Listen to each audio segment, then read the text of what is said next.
வணக்கம் நண்பர்களே, வாழ்க்கை பயணம் எபிசோட்ல இது 4-5. இன்னைக்கு நாள் பார்த்தீங்கன்னா எனக்கு அவ்வளோவா சொல்ற அளவுக்கு இல்லை. ஸோ நீங்களே பாருங்க.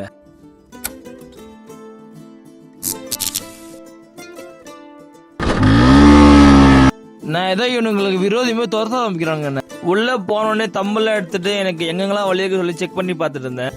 அந்த நேரத்துல தான் நாகினிடா ஒன்லி லெக் ஒர்க் அவுட் மட்டும் போட்டோம். இன்னைக்கு போன பார்த்தீங்கன்னா எல்லாரும் ஸ்குவாட்ஸ்ல இருந்து ஆரம்பிச்சோம். எப்பயும் போல எல்லாரையும் வீட்டுல டிராப் பண்ணிட்டு நானும் வீட்டுக்கு போலாம் தான் இருந்தேன். அப்புறம் தான் ஒரு திடீர் யோசனை, சரி பீச்சுக்கு போலாம் அப்படின்னு நானும் பைக் ஸ்டார்ட் பண்ணி ஸ்ட்ரைட்டா பீச்சுக்கு கிளம்பிட்டேன்.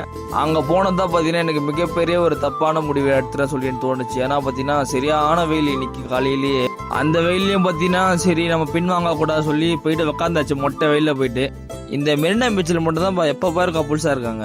நைட்டு வந்தாலும் சரி, காலையில வந்தாலும் சரி, மதியானம் வந்தாலும் சரி, எந்நேரமும் கப்புள்ஸ் தான் ஃபுல்லா பார்க்க முடியுது இங்கெல்லாம். அந்த கொடுமையெல்லாம் பார்த்துட்டு எனக்கு வெயில் ரொம்ப ஆச்சு, நான் மண்டை சூடான்னு சொல்லிட்டு நான் அங்கிருந்து விறுக்குன்னு கிளம்பி வந்துட்டேன் வீட்டுக்கு. மதியானமா ஒரு 3 மணிக்கு போல திரும்பி நம்ம ஹாஸ்பிட்டலுக்கு ட்ரீட்மெண்ட்ல கிளம்பிட்டோம். அதான் பாத்தீங்கன்னா நம்ம வண்டிக்கு இல்ல நம்ம ராஜன் பயல்களாம் படுத்துட்டு இருந்தாங்க. எனக்கு பாத்தீங்கன்னா ஹாஸ்பிட்டலுக்கு டைம் ஆயிடுச்சு சொல்லிட்டு நானும் பறந்துட்டேன் இன்னைக்கு. ஆனா நீங்க பைக்ல போறாம இருந்தா எல்லாரும் ஸ்லோவா போங்க, ஹெல்மெட் கண்டிப்பா போட்டுக்கோங்க எல்லாரும். நான் வீடியோ எடுக்கிறப்ப மட்டும் தான் நான் ஹெல்மெட் கழிடுவேன், மற்றபடிலாம் நான் ஹெல்மெட் போட்டு தான் இருப்பேன். ட்ரீட்மெண்ட்டுக்கு வந்தாச்சு. இன்னைக்கு ட்ரீட்மெண்ட் எனக்கு சீக்கிரமா முடிஞ்சு, அதனால நான் சீக்கிரமா கீழே வந்துட்டேன். அவ்வளவுதான் நண்பர்களே, இந்த காணொலி பிடிச்சிருந்தா யூடியூப்ல சப்ஸ்கிரைப், இன்ஸ்டால ஃபாலோ பண்ணிக்கோங்க. வெளியே சுத்துறதும் நாங்க சப்ஸ்கிரைப் பண்ணிட்டு போங்க.